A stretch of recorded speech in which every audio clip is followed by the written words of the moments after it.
Aujourd'hui, je vais te donner mon top 10 des endroits où venir vivre en Thaïlande suite à une proposition faite en commentaire. Pour chaque lieu, je vais te donner les points positifs et les points négatifs pour que ça soit le plus clair possible. Ne perdons pas plus de temps que ça. Commençons avec le premier lieu que j'affectionne particulièrement, que je porte dans mon cœur pour y avoir vécu pendant 12 ans. Ça va être, tu l'as deviné, Bangkok.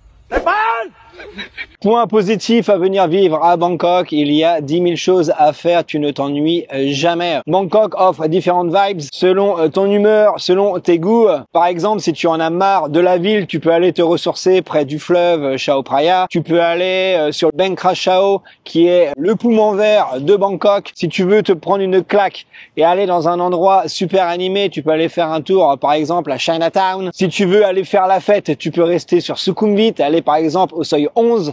Tu peux faire du shopping un peu partout en Thaïlande. Il y a des centres commerciaux futuristiques, plus beaux les uns que les autres. Tu as tous les marchés thaïlandais ouverts en journée, les train markets ouverts la nuit. Tu peux faire du sport, tu as tous les parcs. Bangkok est aussi génial si tu cherches du travail. Ça va être beaucoup plus simple de trouver un taf ici à Bangkok que dans d'autres endroits en Thaïlande. Tu as énormément de francophones qui vivent à Bangkok. Tu peux trouver du travail dans le tourisme, dans l'entrepreneuriat, dans l'artisanat, ou même d'ailleurs, et c'est ce que je recommande, les métiers digitaux. Bangkok est une ville à la pointe offrant énormément de services, hôpitaux, dentistes, aéroports, restaurants internationaux, métro aérien, métro souterrain, etc. La ville est vraiment parfaite pour ceux qui aiment bouger. Maintenant, les points négatifs par rapport à Bangkok, je pense que tu les connais déjà, ça va être la pollution, le trafic, le bruit, la chaleur, qui sont à mes yeux les plus gros inconvénients de Bangkok. Si tu aimes la tranquillité, ça va pas non plus être le meilleur endroit où venir s'installer. Et le coût de la vie peut aussi être un petit peu plus élevé qu'ailleurs en Thaïlande, notamment dans les quartiers centraux. Deuxième endroit, Chiang Mai. Avec vue sur les montagnes et rythme de vie plus lent. Chiang Mai offre un cadre de vie calme et agréable avec un climat plus frais que Bangkok. C'est un lieu agréable pour les digital nomades grâce à ses prix abordables, son ambiance détendue et ses paysages magnifiques. Tu es aussi proche des montagnes et de la nature, parfait pour ceux qui veulent s'éloigner de la ville, mais pour autant ne pas être en déconnexion totale. Un autre point positif avec Chiang Mai, tu auras la possibilité de rencontrer des expats comme toi. Il y en a énormément qui vivent dans le nord. Les points négatifs par rapport à Chiang Mai, ça va être les opportunités professionnelles qui seront moindres par rapport à Bangkok et la vie sociale qui pourrait être aussi moins animée. Certains services peuvent aussi manquer si tu recherches une vie urbaine plus active, comme par exemple la vie nocturne, les loisirs et divertissements, le service 24/24 comme Bangkok, les transports en commun, etc. Et dernier point, et pas des moindres, ça va être la pollution à Chiang Mai. Tous les ans, pendant à peu près 3 mois, tu as les brûlis qui rendent la vie tout simplement invivable. Si tu veux pousser le bouchon encore plus loin et trouver un endroit similaire, plus calme et plus authentique, je te conseille d'aller à Chiang Rai, qui se trouve à environ 3-4 heures au nord de Chiang Mai. Tu y trouves d'ailleurs pour moi les plus beaux temples de Thaïlande, avec par exemple le temple blanc, le temple bleu, le temple mauve, le temple pourpre. Je déconne. Par contre, inconvénient à Chiang Mai, ça va être moins d'opportunités professionnelles et une vie sociable plus limitée. C'est le genre d'endroit, je pense, qui pourrait satisfaire un retraité ou quelqu'un qui bosse peut-être en ligne, mais qui a envie d'être vraiment au calme et qui a pas vraiment envie de se mélanger avec des occidentaux. Prochaine station, ça va être Pattaya, station balnéaire et bien sûr capitale du divertissement en Thaïlande. Point positif par rapport à Pattaya, tu es à seulement 2 heures de Bangkok. Super pour ceux qui ne veulent pas être trop loin de la capitale, mais vivre dans un endroit relax au bord de la mer. La ville est bien équipée en termes d'infrastructures, avec de nombreuses écoles internationales et services pour les expatriés. C'est un endroit sympa où vivre pour tous. Si tu aimes faire la fête, tu seras bien reçu, mais si tu veux la tranquillité, il te suffira de t'éloigner un peu en allant par exemple vers Jomtien. C'est un lieu qui est d'ailleurs prisé par les retraités. Va savoir pourquoi. Et les points négatifs par rapport à Pattaya, ça va être le trafic qui est dense avec certaines routes à sens unique. Ces routes à sens unique là, ça me casse les bonbons pour rester poli. Parce que quand tu connais pas bien la ville, si tu loupes une route, tu es obligé de te retaper tout le cercle pour reprendre la sortie que tu as loupée. Autre point négatif, hein, c'est un lieu touristique, donc ça peut être bruyant et violent. Qui dit énormément de touristes, dit alcool et dit bagarre. La bagarre. Bagarre. Et si tu cherches un endroit près de la mer pour justement profiter de celle-ci, je te déconseille Pattaya. La mer est dégueulasse, l'eau est polluée et la vue n'est pas si terrible que ça. Prochaine destination, ça va être Phuket, style de vie à la plage avec toutes les commodités. Point positif par rapport à Phuket, l'île est assez grande pour ne pas se sentir enfermé et se faire chier au bout de 2 semaines. En tout cas, c'est mon point de vue. Si je devais choisir une île où vivre en Thaïlande, j'irais à Phuket et plus précisément à Rawai. Bien sûr, je n'irai pas à Patong qui est un ramassis de touristes et c'est pas le haut du panier. L'île dispose de superbes plages, d'une vie nocturne dynamique et d'infrastructures développées. Aéroport international, école française, hôpitaux, etc. Tu as tout ce dont tu as besoin. Point négatif par rapport à Phuket, le coût de la vie est assez élevé, surtout dans les endroits touristiques. Le trafic est souvent congestionné, certains lieux sont invivables comme celui que je viens d'énumérer tout à l'heure, Patong. Il y a trop de touristes, ça manque d'authenticité, manque de liberté, les flics sont partout. En plus de ça, je pense que les Thaïlandais qui vivent là-bas ont une mauvaise image des Occidentaux, donc ça peut en bloquer beaucoup de vouloir aller vivre là-bas, sachant qu'il y a énormément d'endroits en Thaïlande où tu peux être libre, en immersion avec les Thaïlandais, manger pour pas cher, etc., etc. Mais dans tous les cas, il y a des points positifs et des points négatifs.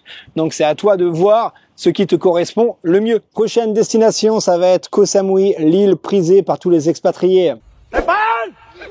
Point positif par rapport à Koh Samui, c'est une île avec un cadre idyllique, des plages magnifiques et un style de vie détendu, ça baille. Il y a aussi une bonne structure pour les expatriés, ce qui est super important, avec des écoles internationales et des services de qualité. Tu as aussi une forte communauté de francophones qui peut-être être un plus pour toi. Tu as une vie nocturne animée et tu as aussi des marchés de nuit. Point négatif par rapport à Koh Samui, alors ce n'est que mon avis. Pour moi, c'est une île qui est trop petite. Au bout d'un moment, je pense que je me ferais vite chier. Le coût de la vie est plus élevé qu'ailleurs. Hein. C'est souvent comme ça sur les îles, hein, Phuket, Koh Samui. Et l'accessibilité à certains services peut être limitée. Le dernier point, et encore une fois, c'est mon point de vue personnel, il y a trop de Français. Voilà, je l'ai mis dans le positif parce que certains peut-être veulent venir ici et puis être entouré de Français et d'autres comme moi qui les fuient. Alors je fuis pas non plus tous les Français, mais bon, je pense que tu as compris ce que je voulais dire. En Thaïlande, j'ai quelques potes, mais j'ai pas envie de marcher dans la rue et voir que des Français à droite à gauche. Et en plus de ce que j'ai entendu, à Koh Samui, c'est pas l'eau du panier. Hein. À ce qui paraît, les Français, ils se tirent dans les pattes. Alors si toi qui me regardes, tu vis là-bas, tu peux me dire en commentaire, voilà, si ce que j'ai dit est véridique, ou alors tu peux me dire que j'ai tort. Michel, on n'est pas chez nous, mais pourtant on se tire dans les pieds. Vive la France et les Français. Hua Hin, destination populaire pour les expatriés qui recherchent la tranquillité. Point positif sur Hua Hin, c'est un bon compromis entre ville et plage. Elle est bien située pour les expatriés qui évitent l'agitation, par exemple, de Bangkok, tout en ayant accès à des services modernes. La ville est également connue pour son coût de la vie abordable et bien sûr, c'est retraité. Point négatif par rapport à Hua Hin, c'est assez calme. Certaines personnes peuvent trouver l'endroit trop tranquille. Les opportunités professionnelles, ils sont moins nombreuses qu'à Bangkok ou Phuket. Moi, personnellement, Hua Hin, quand j'y étais allé, j'y suis allé 2 fois, je me suis bien fait chier. Mais il faudrait que j'y retourne parce que je n'ai pas eu le temps de tout voir. Affaire à suivre. Oh la vache, je suis venu shooter assez tôt parce que là, l'été arrive, hein. L'hiver, c'est fini. Ça, il fait combien là? Je transpire déjà là. Oh, c'est pas croyable. Il fait 30 degrés, il est 9h23. J'aime la chaleur, hein. Je suis venu ici pour le climat justement en Thaïlande, mais bon, pour shooter comme ça, c'est pas évident. Bref, continuons. Destination numéro 8, ça va être Koh Lanta pour les amoureux de la nature. Je conseille Koh Lanta pour tous ceux qui veulent vivre sur une île où la paix et la tranquillité règnent. C'est une île qui est encore authentique. Il y a du tourisme et ça n'a rien à voir avec Phuket et Samui. C'est une île qui est parfaite pour les familles, pour les retraités, pour les digital nomades. Comme je viens de le dire, une île authentique, préservée.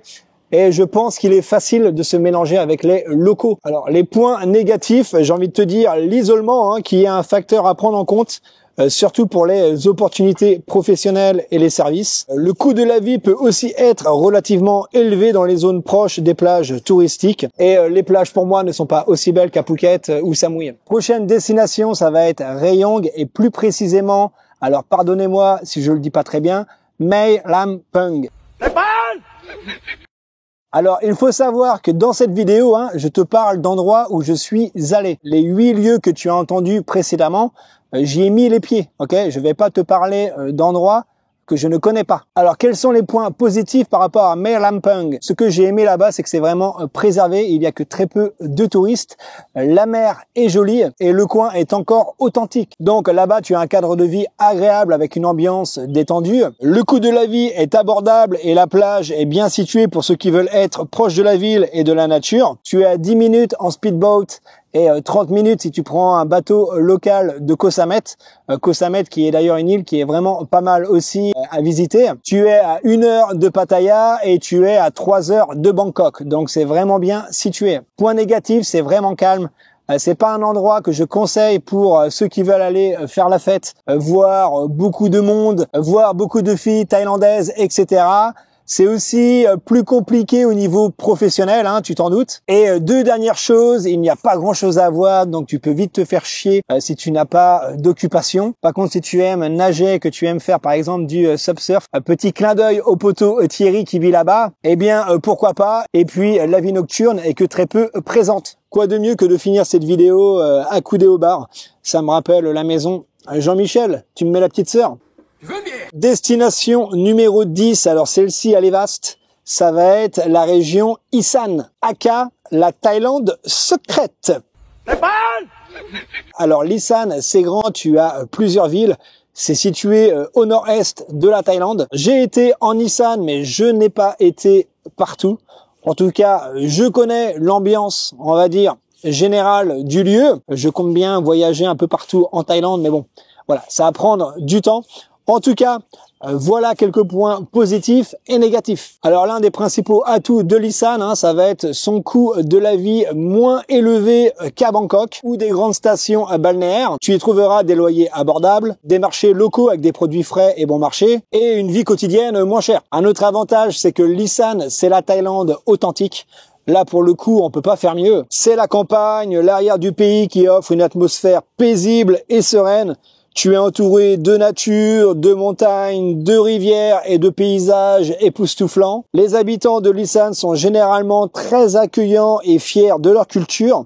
Comparé à Bangkok, l'Isan est beaucoup moins pollué et le trafic est bien plus calme, ce qui rend la vie quotidienne bien plus agréable. Les points négatifs par rapport à l'Isan, ça va être le manque d'infrastructures modernes par rapport à des régions comme Bangkok ou Phuket. Cela peut inclure des hôpitaux de qualité inférieure, des écoles internationales limitées et des services de divertissement moins variés. Idem pour le travail, si tu cherches un emploi, c'est plus facile à Bangkok.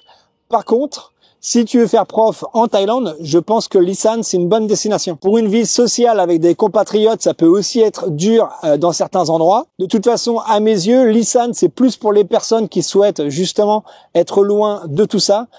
C'est plus pour les personnes qui veulent être tranquilles avec les Thaïlandais. L'Isan peut être extrêmement chaud et sec pendant la saison sèche, avec des températures dépassant souvent les 40 degrés. Les étés peuvent être particulièrement difficiles à supporter sans une bonne climatisation. Après, tu me diras, à Bangkok, il fait chaud aussi. Il fait chaud partout. Alors, je t'ai noté quelques villes sympas où aller vivre en Isan. Je vais te lire ça. J'ai Khon Kaen, Udon Thani, Nakhon Ratchasima, Roi Et et Nakhon Phanom. Tu en as bien d'autres. Là, j'ai pas mis par exemple Sisaket, mais encore une fois, à toi d'aller découvrir. Voilà pour ces 10 lieux où venir s'installer en Thaïlande. Dis-moi en commentaire où est-ce que tu habites si tu es déjà en Thaïlande ou alors où est-ce que tu aimerais t'installer. Si tu es encore là, c'est que tu es un bon. N'oublie pas de t'abonner, de liker, de commenter. Et point le nez. Moi, je te revois très vite pour de nouvelles aventures. En attendant, porte-toi bien. Ciao, poto.